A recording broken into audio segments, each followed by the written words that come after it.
Okay, the next thing that I'm going to do is I'm going to epoxy the tube joiners onto the tube sections, and it's important that you get this right. A couple of different things. I'm using a good quality 2-part epoxy. I'm also going to use some 80 grit sandpaper to rough up the outside of the tube, and I'm also going to give a little bit of a sand on the inside of the joiners so that you get a good bond between those. The D4 bullet shaped joiners come in 3 different types, and it's important that the correct type is fitted to the correct tube section. You'll remember that there is this type which has the flange and the small hole to accommodate a quick link. That one can only fit onto that section there, the one that has the smaller amount of deflection. It'll go in that position. Now these ones, they're the ones with the thicker wall. Those ones must go on these pieces, the ones with the greater deflection, but it's on the long edge, like so. And that is so that it can accommodate and properly mate with the wall side tube. Now the final 4, those can fit onto any of the remaining sections. It's the one that goes on the air side, and it's the one that we talked about connecting to this here.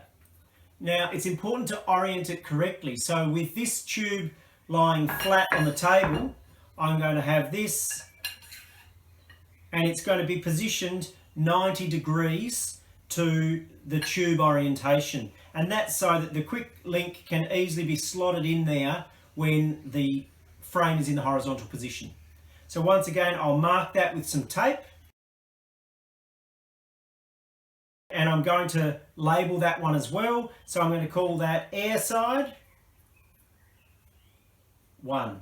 These two need to be mirror images of each other. So if the first one is oriented like that, the second one needs to be oriented like so. If you were to invert that, then when it's assembled, you'll have one quick link facing up and one facing down, and that'll be no good. And of course, you can't simply change the positions because they're the same part.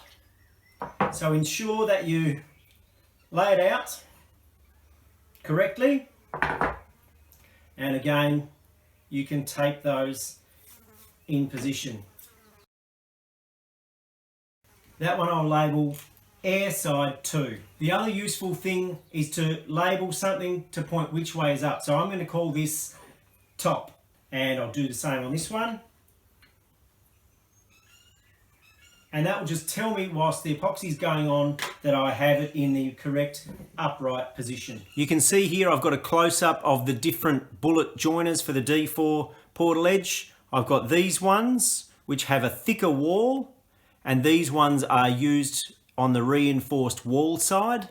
And then I've got 4 like this with the thinner wall, and they're on the remaining joints.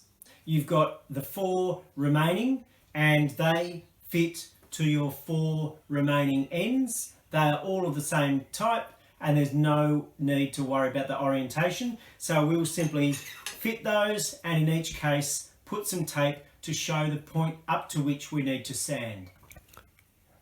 So this is air side part 2, and we're just looking to give it a rough sand.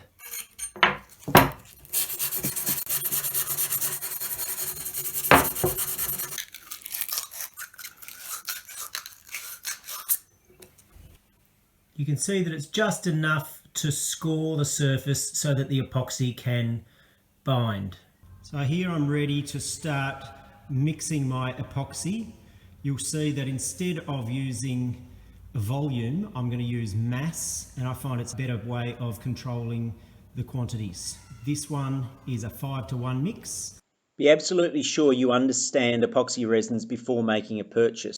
Also, understand that different epoxies can have different cure times. If you don't need epoxy resins for other jobs, then buying a small quantity of a product like Araldite is probably the best bet.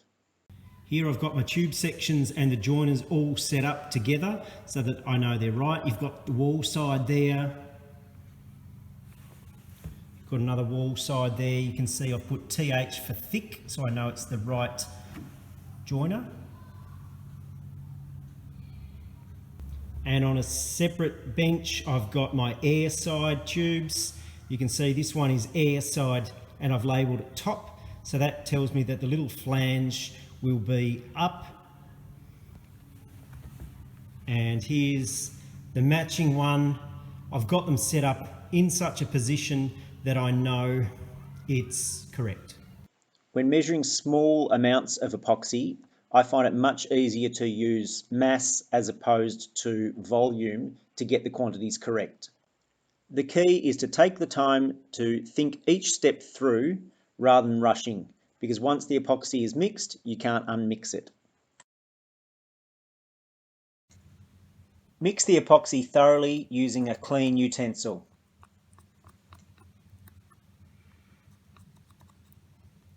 For most of the D4 joiners, you don't need to brace. However, for the air side joiner, you need to make sure the flange stays in the upright position and doesn't rotate when you leave the epoxy to cure. These two wooden blocks kept the flange joiner in the upright position. Epoxy was applied inside the D4 joiners and on the outside of the tube sections. The joiners were then fixed in place and the tape was removed.